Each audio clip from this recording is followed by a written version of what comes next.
Zainal Abidin Syah. Zainal Abidin Syah adalah Sultan Tidore ke-37 Maluku Utara. Ia adalah pahlawan di bidang politik dan pemerintahan. Setelah kemerdekaan, ia menjabat sebagai gubernur pertama Irian Barat. Ia menunjukkan komitmen terhadap persatuan wilayah Indonesia. Tuan Ronda Haim Saragih. Tuan Ronda Haim Saragih Garingging adalah tokoh pejuang dan raja ke-14 dari Kerajaan Raya di wilayah Simalungun, Sumatera Utara. Dijuluki Napoleon der Bataks karena kecerdikan strategi militer dan kepemimpinannya yang cemerlang dalam mengorganisasi pertahanan. Syaihona Holil Bangkalan. Syaihona Muhammad Holil bin Abdul Latif, atau sering disapa Syaihona Holil Bangkalan, adalah ulama besar dan guru karismatik asal Madura. Beliau dikenal sebagai Guru Para Ulama atau Maha Guru Ulama Nusantara. Jasa kepahlawanan beliau terletak pada kontribusi luar biasa di bidang pendidikan Islam dan menjadi fondasi keilmuan serta ideologi bagi pergerakan nasional dan kemerdekaan. Sultan Muhammad Salahuddin. Sultan Muhammad Salahuddin adalah tokoh penting dari Kesultanan Bima, Nusa Tenggara Barat. Beliau memerintah sebagai Sultan Bima ke-14 dari tahun 1917 hingga 1951.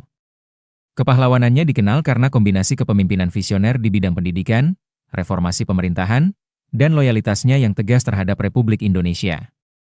Sarwo Edi Wibowo. Jenderal TNI Purnawirawan Sarwo Edi Wibowo adalah seorang perwira tinggi militer Indonesia dengan karir yang cemerlang.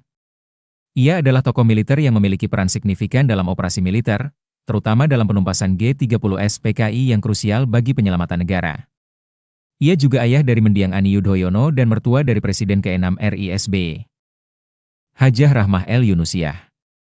Hajah Rahmah El Yunusiah adalah seorang ulama perempuan, pendidik, dan aktivis kemerdekaan yang berasal dari Padang Panjang, Sumatera Barat. Jasa kepahlawanan utamanya terletak pada upayanya memajukan pendidikan bagi kaum perempuan di Indonesia. Profesor Dr. Mohtar Kusuma Atmadja. Profesor Dr. Mohtar Kusuma Atmadja adalah seorang akademisi, ahli hukum, dan diplomat ulung Indonesia. Jasa utamanya terletak pada kontribusinya yang luar biasa dalam menegakkan kedaulatan wilayah maritim Indonesia melalui jalur hukum internasional dan diplomasi. Atas peran sentralnya sebagai arsitek hukum laut Indonesia dan jasanya yang mengukuhkan kedaulatan dan keutuhan wilayah NKRI, beliau sangat layak menerima gelar pahlawan nasional. Kiai Haji Abdurrahman Wahid, Gus Dur. Gus Dur adalah Presiden keempat Republik Indonesia dan Ketua Umum PBNU terlama. Dijuluki Bapak Pluralisme karena kegigihan beliau memperjuangkan hak minoritas, seperti mencabut larangan Imlek dan mengakui agama Konghucu. Slogan, "Gitu aja kok repot," mencerminkan sikapnya yang santai namun tegas dalam membela kebenaran dan kemanusiaan. Marsinah. Marsinah bukanlah tokoh militer atau politik tradisional, melainkan seorang buruh pabrik di Sidoarjo, Jawa Timur, pada awal 1990-an. Jasa kepahlawanannya terletak pada perjuangan hak-hak pekerja. Ia aktif menuntut hak normatif buruh, termasuk kenaikan upah sesuai standar. Ia menjadi salah satu motor penggerak mogok kerja untuk menuntut kenaikan gaji dari perusahaan. Keberaniannya berujung pada penculikan dan pembunuhan brutal yang tidak pernah terungkap tuntas.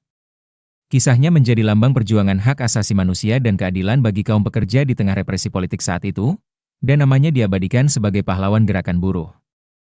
Soeharto.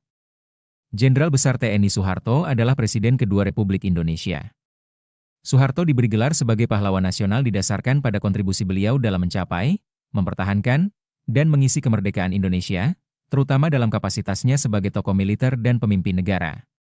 Pemberian gelar pahlawan nasional kepada Soeharto adalah hal yang kontroversial, pasalnya banyak pelanggaran HAM berat yang terjadi selama Soeharto menjadi presiden.